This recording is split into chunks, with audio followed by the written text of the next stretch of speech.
Bonjour à toutes et à tous, on commence cette revue de presse en France avec le PSG et l'OM et leurs nouveaux entraîneurs, puisque Marseille a officialisé l'arrivée d'Igor Tudor ce lundi et le présente aujourd'hui. De son côté, Christophe Galtier aussi a signé son contrat hier avec le Paris Saint-Germain et il sera également présenté dans la journée. De quoi promettre des nouveaux classiques comme le résume l'équipe dans son édition du jour. Coup du hasard ou pas, les deux clubs rivaux dévoilent leur nouveau coach devant la presse le même jour. Et toujours à Paris, un joueur va également faire son arrivée dans les jours à venir si on en croit le Parisien. En tout cas, d'après le journal, Scamacca sera la prochaine recrue du PSG. Sassuolo et le Paris Saint-Germain sont tout proches d'un accord qui devrait tourner autour des 50 millions d'euros. Et justement, du côté de l'Italie, deux hommes font la une de la Gazzetta dello Sport. Deux talents qui peuvent changer l'équilibre du championnat d'après le quotidien transalpin. Il y a d'abord Charles de Ketteler, suivi de près par l'AC Milan. L'autre, c'est Nicolas Zaniolo, que tout mène vers la Juventus. Notamment car de l'argent va rentrer dans les caisses de la vieille dame avec le transfert à venir de Matthijs de Ligt, comme l'explique le Corriere dello Sport sur sa une. La vente du néerlandais va rapporter au moins 100 millions d'euros, alors que Chelsea et le Bayern sont en pleine bataille pour le signer. Et donc, ça ouvre les portes aux Turinois pour l'opération Zaniolo, comme le résume également Tuttosport ce mardi. Il court vers la Juve, titre même le journal italien. En Espagne maintenant, place à deux nouvelles recrues au FC Barcelone. On vous en parlait hier dans le JT. Le Barça a officiellement enregistré les arrivées de Kessié et Christensen, les deux premiers renforts de l'été chez les coulés. Les deux font la paire et font surtout la couverture de Sport aujourd'hui, alors que dans le même temps, Riqui Puig se rapproche de la Fiorentina. Le duo de recrues fait également la une de Mundo Deportivo qui évoque de la puissance et de la classe pour ces deux joueurs arrivés libres de tout contrat.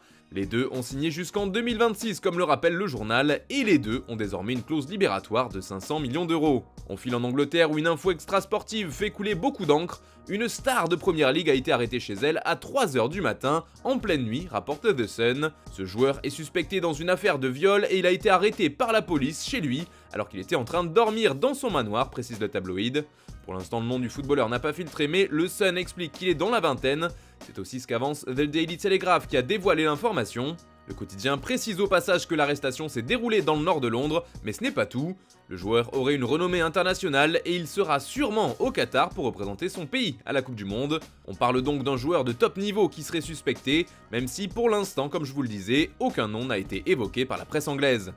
Toujours outre-Manche, on parle aussi un peu de Cristiano Ronaldo et de ses envies de départ, car un transfert de CR7 pourrait bien faire l'effet d'une bombe.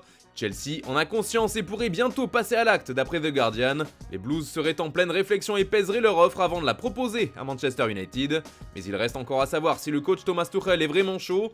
C'est également ce que met en avant The Sun en une des pages sport ce mardi. Le nouveau propriétaire Todd Boehly est chaud pour le faire venir et on le comprend car ce serait un sacré coup médiatique. Quelques semaines à peine après avoir racheté Chelsea.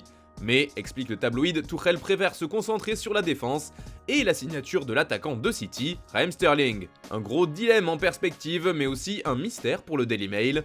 Le quotidien est perplexe quant à l'absence du Portugais à la reprise de Manchester et sur les doutes qui planent autour de sa participation à la pré-saison des Red Devils. D'ailleurs, Ronaldo fait aussi parler de lui en Espagne, car si c'est Lucas Vazquez qui fait la couverture de AS ce mardi, c'est un autre dossier qui nous intéresse. Selon le quotidien ibérique, il y aurait une réunion au sommet à Barcelone entre Joan Laporta, le président du Barça, et Jorge Mendes, l'agent de CR7. Les deux hommes ne se sont pas vus pour parler du beau temps, mais bien de la possible venue du Portugais au FC Barcelone. Du côté du club catalan, c'est une opération qui serait sérieusement étudiée selon AS. La possibilité de le faire venir avait déjà été évoquée l'été dernier et revient donc cette année. Ronaldo aurait notamment l'avantage d'être moins cher que Robert Lewandowski, toujours bloqué par le Bayern qui se montre très, voire trop gourmand. Voilà, c'est tout pour ce matin, merci de nous avoir suivis, bonne journée à tous.